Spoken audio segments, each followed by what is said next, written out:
St. Martin is proof to how the Europeans chopped up the world for their benefit with no rhyme or reason. One island, the north side is French, the south side Dutch. We're starting here at the airport. I started on the airport is shared by both sides, and it was a rainy day when I arrived. But yeah, we're in the Caribbean, so we still go out and enjoy the beach because rain comes and rain goes. You can't miss a day. And this one was near the resort I stayed at. I stayed on St. Martin. This is Simpson Bay and Pelican Bay. The food was good. One of my concerns, the drink was good, that nice Prosecco drink. One of my concerns was that generally food is not produced here and it's imported from elsewhere. And that's a letdown for me because I like when food is locally grown. This is Mullet Beach, also on the Dutch side. Here, as you can see, the sun was shining then, and gorgeous beach. On the beach, we had a locally owned, black-owned business, and we had Latinx and black workers, Jamaican. We had a Jamaican chef. The food was simply cooked, but very delicious. Oh, those shrimp were perfectly cooked, to be honest. And I enjoyed it. Ting from Jamaica. Here we go. I walked back to the town where the tourist parts are, Moho, and here in town I had ice cream. I like having ice cream in different places because I'm hoping for the flavors off the island to be there. This is the capital, away from Moho, further south, the capital. And I guess you'll see this in touristy pictures that people have. The architecture and the colors are very Caribbean, but also very Dutch, based on what I'm seeing of Dutch influences in the Caribbean.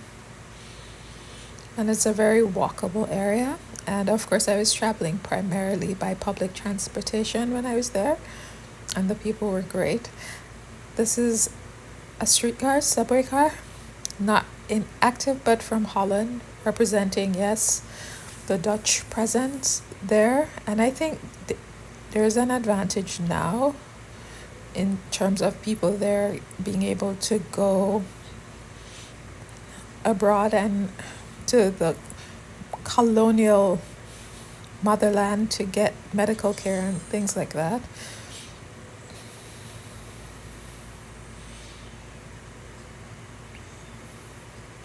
This is Great Bay Beach, and I guess this is where most of the tourists stop.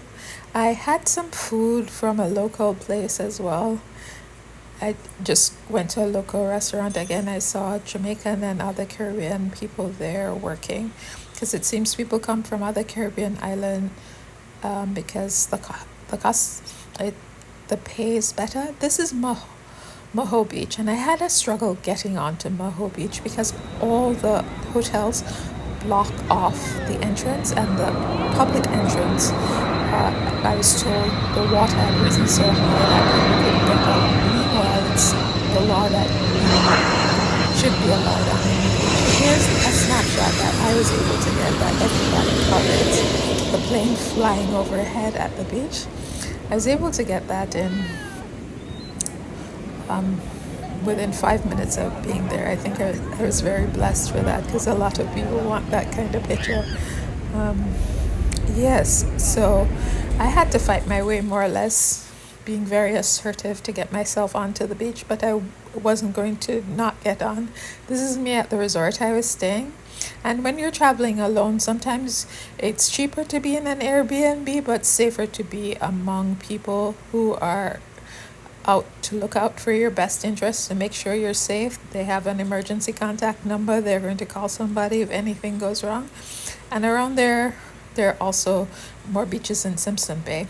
I have a whole video about this place, the Emilio's former plantation. So if you want to know more about this plantation and this restaurant, you can see the other video I have.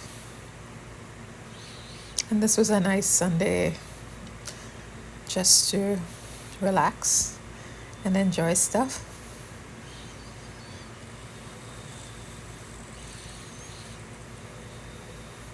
I broke some almonds while I was there, which reminded me of when I was a child growing up in the Caribbean.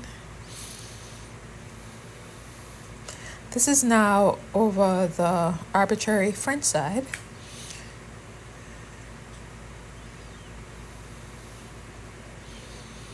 And all the beaches on St. Martin are gorgeous beaches, even though the ones they're saying is that they don't give much of a big reputation. This beach coming up, Gallus Bay, I thought they said, oh, it's not a big deal. Okay, so I wouldn't call it a nice beach to swim. But if you love seeing fish and other sea life, amazing. You'll see them here. The water is crystal clear. You can look all the way down. I didn't go swimming. I just went to watch. Here's another place, and I made sure to take the narrow entrance going into this beach. This beach is... it's slipping my mind, but again, it was gorgeous and empty. Grand Cas. And Grand Cas is a long beach with different entrances. As you can see, a lot of hotels, so it sometimes can be difficult for the local people to get on. This is me, and you saw there's a choice here about going to the beach, the nude beach, or going to the regular beach, and I made a choice to go to the beach with people wearing clothes. I think when I was 19, I was on a beach that was nude in Jamaica. I was wearing clothes at that time, but it really cured me of a desire of going to nude beaches because I saw things, especially the men, things that I didn't want to see, not worth seeing. So yeah.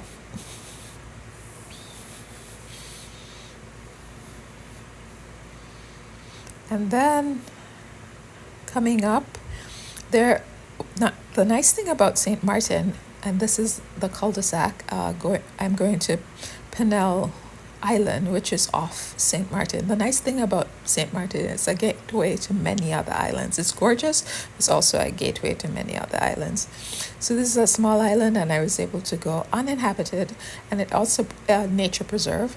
And I decided to go on the rough side, the side that the tourists didn't go, to be with myself and enjoy. Again, this is not very swimmable. It's not safe sometimes to go out because the undercurrent might pull you out and it's rough, but it's totally nice to enjoy. On the other side was Kama, and this is where I am on the Kama side, where the tourists have beach chairs, and I had my lobster. Caribbean lobster is obviously different from the lobster we have here. I think it's a sweeter flavor. I liked how this one was cooked, but I would love it if it was cooked by a Jamaican. The spices, of course, everybody loves their own cooking. And that was a nice pina colada there, but not as good as the one on Puerto Rico. Puerto Rico has the best pina coladas. Here I was able on St. Martin to see people in the market. This lady was fun. And there's a young lady who makes her own sorbets and ices. So it was nice being able to talk to her and also support her. There's not much agriculture on these islands, and that's very problematic. I also have another video for the old house, also a former plantation. So I'll not belabor it. You can watch it. So again, like, comment, subscribe, or even dislike. Thank you.